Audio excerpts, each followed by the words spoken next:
Hello Reformers and welcome back to Mount & Blade Warband. Now when we left off we had just taken Nara in a very nice and good fortuitous turn of events. However, we have now come across a not so good particular situation here.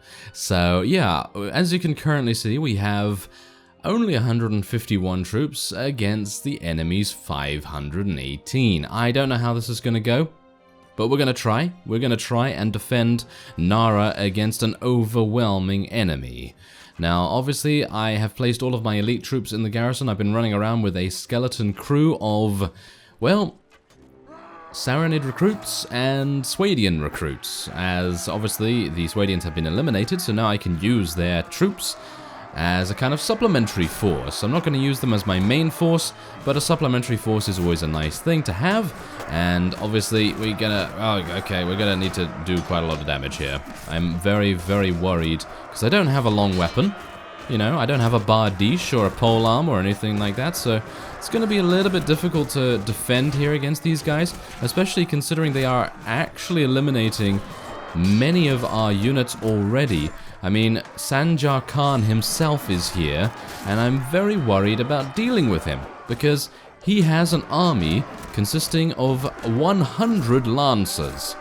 Yes, and that's just one unit that he has. He has a number of master archers and guards and all kinds of things. So obviously that is a big deal. A very big deal indeed, and I'm quite worried because my axe, even though it's pretty good, it's not going to do that much damage against the lancers, unless you can hit them on the head, that is. If you can hit them on the head, then that's fine. You know, you can do a pretty decent amount of damage. 42 is okay, 48, that's also fine. But for the most part, they have some pretty good shields, you know, they have good shields, and they are supported by some, you know, pretty good archers, pretty decent archers, because they have their Kurgid veteran horse archers here. Obviously our master archers are going to be a lot better than they are, but as you know, we are severely outnumbered, and being outnumbered is obviously going to be our nail in the coffin, shall we say. I think that's basically the only thing that will be the nail in the coffin, if we are unable to defend. If we are able to defend, then I don't know how we did it, and we're just gonna rejoice for many, many days afterwards. Or shall we just say hours? Can I really afford to rejoice for days? Not really, no. I can afford for a few hours, because we've got to take stuff, you know? We've got to take fiefs, we've got to move and expand our territory. Now, I've been thinking about the defection plan, and apparently you can actually go and speak to Sultan Hakim himself, and you can say, oh yes, I'm going to leave your faction now as a vassal, and I'm taking all my land with me. And apparently you can actually say that. So I'm happy to report that that is actually the case. You can do that, apparently. I have obviously not tried it just yet. I don't know whether I did that originally, but anyway, the point is, we are hopefully going to be able to get that opportunity soon. But the thing is, should I expand my territory a little bit more before doing something like that, or should I just go ahead and do it? That's the thing, I don't really know, because once I start our own faction, we are going to be in it for the long haul. We are going to have to take every single fief ourselves, unless we have some, you know, vassals to help us out and things like that. Obviously, vassals, you know, they may be a bit more difficult to come by than we imagine, because obviously I don't have much persuasion skill, and I don't really have very good relations with people. My honor rating is, I think, okay. I don't think it's especially good, but it's not particularly bad either, I guess. Now, we have advanced. Oh, there we go. We actually advanced in level. Very nice. Thought I heard a sound there to indicate as such. Very good. Alright, come on now. They have some Swadian units. That's not particularly good. I mean, the Swadian knights are probably going to be quite difficult to deal with. Now, don't jetpack me off the battlements. That would not be very nice. But yeah, as I was saying, I did actually go throughout the entirety of the Swadian lands, well, not the entirety, but for, you know, most of it, and I got quite lucky. I got a couple of 5-6 batches of volunteers, and I think I gained about 29 29 recruits, and as I was running around, they all leveled up into footmen, so that's pretty nice too. Unfortunately, that also means that they didn't have enough time to really level up into anything that could kind of help us here. Because, you know, footmen, they're fine. You know, they're fine. They're not great. I mean, let's be honest here. The footmen that you're going to gain from recruits are nowhere near enough of a match for the units that we're going to be fighting here in this particular siege defense. So they're basically just going to act as bodies, you know. Basically, we just need bodies, we need numbers, and that was basically the only thing that we could kind of do. I mean, otherwise I would have had to have left my recruits in the garrison and basically just run away with my elite forces. So I decided, you know, enough is enough. I'm not going to allow these Kurgits to run throughout the land, you know, doing whatever they want. I'm gonna put a stop to it, because these guys have actually, I think they actually took something back. I think they tried to take Ahun Castle. I think they succeeded, and the Saranids have just taken it back now, so I'm not entirely sure what they're doing, to be honest. They seem to be a little bit running around like headless chickens or something like that, because they're not really knowing exactly where to go and what to do and, you know, all that sort of thing. I guess the AI is obviously not going to be relied upon to make particularly perfect strategic, decisions and, you know, positioning and all that sort of thing on the world map. So, you know, there is that to take into account, that it is not infallible. It is going to make mistakes, and in general, it's not really doing a very good job of garrisoning and defending and things like that. They're basically just taking something and then running away, which is basically what I've been doing. So I guess that's kind of amusing, that it's kind of mimicking us in a small fashion, I suppose. But from what I can tell so far, I think we're good. I think we're good. I think we might actually survive this. And that is literally only because we are the defensive force here. I don't know. I haven't looked at the stats. If I look at the stats now, and it turns out that we've lost 70 of our 150 units, I think we could be in a really, really bad position. But if we've only lost about 30, maybe 50, then I think we might be able to do it if we have eliminated about 200 of them, maybe 300 of them so far. I don't think we've eliminated that many. Almost, actually. We have almost eliminated 300. I'm actually really surprised by this. I'm actually kind of surprised that they are allowing the siege to go on this long, because as far as I remember, native sieges do not go on for very long.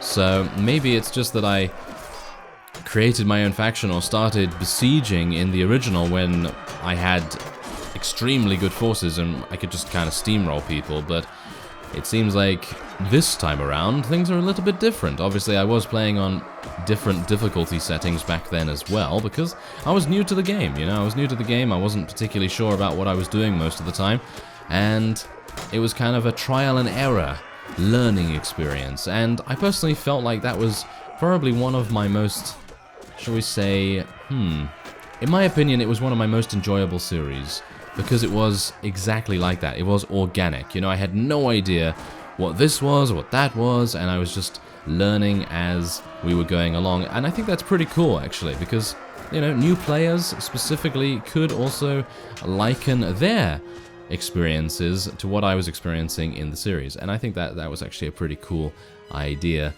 although it wasn't particularly my idea to do that in the first place. But anyway, the point is, we have succeeded. We have succeeded in defeating them, and we lost a grand... Wow, okay, so our allies lost 18 units. That is really painful, because most of those are actually my elite forces that I really did not want to have die. As you can see here, we lost 12 Saranid Master Archers. I suppose that doesn't really matter too much, but they are our main force that we use in offensive sieges, so obviously that's pretty bad. But other than that, we did take out 326, and the enemy has been forced to retreat. So as you can see, we actually have a pretty strong contingent of Saranid vassals over to the left here, and they decided to allow the Kurgits just to go in and besiege us. So I'm not a big fan. I'm not a big fan of the Saranids right now. They don't seem to be helping me too much. Let's see what happens. Okay, they're actually going to come in here and try and take some of these guys prisoner. I think what I might like to do is try to get Sanjar Khan involved, but if I try to do that, he's going to run away very, very fast. He has 86 lancers. Not entirely sure if I want to commit to that. So instead, I think I might like to attack that. Can I? No, it doesn't seem like it. I could attack this. Wait a minute. There he is. Let's attack him. Oh, he's too fast. He is way too fast. Okay, so Sanjar Khan it is then. I'm just going to allow all of them to help me out with this. Actually, I'm just going to... Oh, no, no. Okay, apparently they're having a hard time catching him, which is rather amusing. Okay, so what I'm going to do is I'm actually just going to... Yeah, there we go. Go. Yeah. Okay. No. No. I don't want to speak to you, Emir Curias.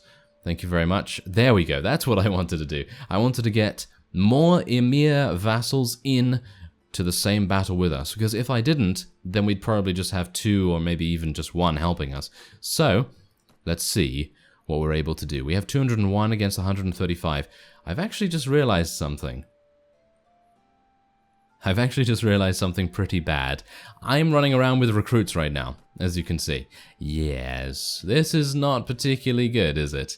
Right. I'm gonna have to... Oh no. This is not good at all, actually. Or is it? I don't know. Maybe they'll be able to do something. I'm not entirely sure. Let's just wait. Okay, there we go. Oh, that's even worse. That is actually even worse.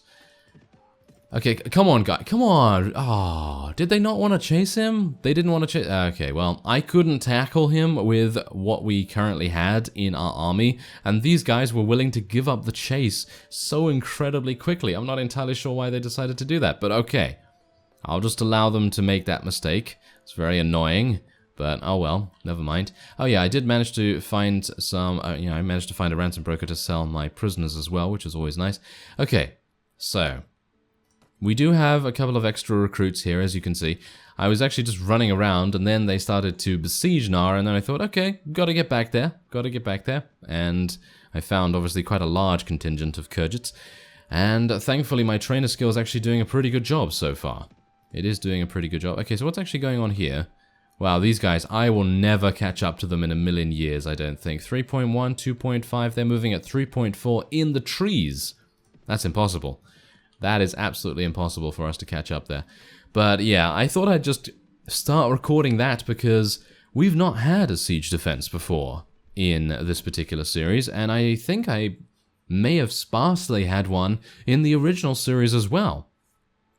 Because if I recall, most of the AI decided not to do anything by attacking us when we had formed the, the Kingdom of Reformia. So obviously that is... yeah, it's kind of nice, I guess. It's kind of nice to show that, even though it is quite a big expenditure of time. But let's just actually see what's going on. What? Who's that? That's a Kingdom of Swadia vassal. What's he doing around here? I have no idea, but, well, never mind. Okay, so what I'm going to do is, I guess I'm just going to continue... Yeah, look at this. Trainer skill is absolutely crazy. Just levels these guys up so fast. And, yeah, I guess I'm just going to continue leveling these guys up. And we'll see what happens after that. Ah, apparently a declaration of war. Well, this is actually very interesting. I'm not entirely sure what this guy is thinking. Maybe it's just because I have some pretty low levels in my army right now, because I thought to myself, okay, what are we going to do now? Well, that's the thing. We don't really have anywhere that I can besiege, with the exception of Asugan Castle. Asugan Castle, I would assume, still has a pretty small garrison. I haven't actually checked, but I could assume it probably still has a pretty small garrison. Otherwise, I see. Okay, so what I said about this being interesting, I have solved the mystery. Yes, this guy was running away from me initially, and now he's turning to face me because, of course, he has a friend to help him out. Now, I was perfectly happy to fight one of these, but obviously as my army is not particularly strong at the moment, I don't really want to fight both of them. So if I can lure one of them away from the other, which is unlikely, but if I can try and do that, then that would be fantastic. Because that's going to mean that we will be able to level up our forces much, much quicker. I do have a couple of man-at-arms. Maybe I should just go in. Ooh. He made a mistake. Ooh, he got way too overzealous right there. Way too overzealous. Alright, so let's do this. 91 versus 75. I have a huge amount of footmen, and I have 4 man-at-arms and 4 Saranid horsemen from those footmen, and I also have 27 Mamluks. That's basically it. That's all I have, as well as our companions, of course. So we're going to try and see whether we can succeed here. He does have some pretty decent units. He has about 15 to 20 rather high-level cavalry. So obviously that is going to be a pretty big bone of contention here, because I'm not entirely sure whether we'll be able to fight those off with our forces. I mean, yes, okay, we have 27 Mamluks, and we do have a couple of man-at-arms, and we do have some Saranid horsemen as well, but we don't really have anything else. That's it. I mean, my footmen are going to be absolutely useless, I feel. And I would expect the cavalry is going to be a big linchpin in this particular situation. So I'm going to try and get them into a good situation here by hopefully flanking. Hopefully flanking. Let's get our infantry over there. Let's move them a little bit ahead. And Jeremus is just going to stand back there. I think I'm just going to charge my infantry right now, because I'd like their cavalry to charge in as well. So let's just charge in our cavalry right here. This is going to absolutely be painful for those guys coming in from the side there. It's going to be really good, but obviously my infantry are going to take quite the battering, but they have to survive. It's a trial by fire. It is a trial by fire for them, and obviously that's not particularly good. I mean, you know, a trial by fire usually ends up that you're going to get burned very badly by it. And I'm not really happy about that, to be honest, because, well, I actually spent quite a lot of time just kind of waiting around, running around, and letting the trainer skill do its job. Hopefully Jeremus and his surgery skill will save most of them. But, you know how it is. I mean, I guess we've just got to... Oh, there's Jeremus. He's dead now.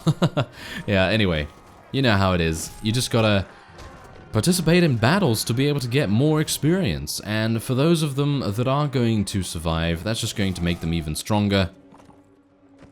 And hopefully, even some of the Swadian man-at-arms and the Saranid horsemen that we have in our party as well, even some of them, they're probably going to be leveling up as well. Hopefully all 4 of each of those types of units will have leveled up from the experience from this battle. And then, if we have enough forces still intact and conscious and ready to fight, we'll be able to, hopefully, track down and pursue the other vassal and hopefully teach him a couple of manners, you know? Teach him a couple of manners. You can't gang up on someone like that, although I will do that if I can. Just like he will, obviously. It's all fair game. It's all fair game in war, isn't it? Yeah, it's all fair game. Anyway, 6 renown, not bad. We did lose 5 Swadian footmen, and a couple of veteran footmen as well. Oh, my mistake. I did not actually have horsemen. I had veteran footmen instead of horsemen. Yes, I did have some man-at-arms though, so I suppose that's pretty good. Ah, oh no, I could take him prisoner, but we have so much money right now. There's not really any necessity to do that. I am going to get some honor though. Honor's going to be pretty good.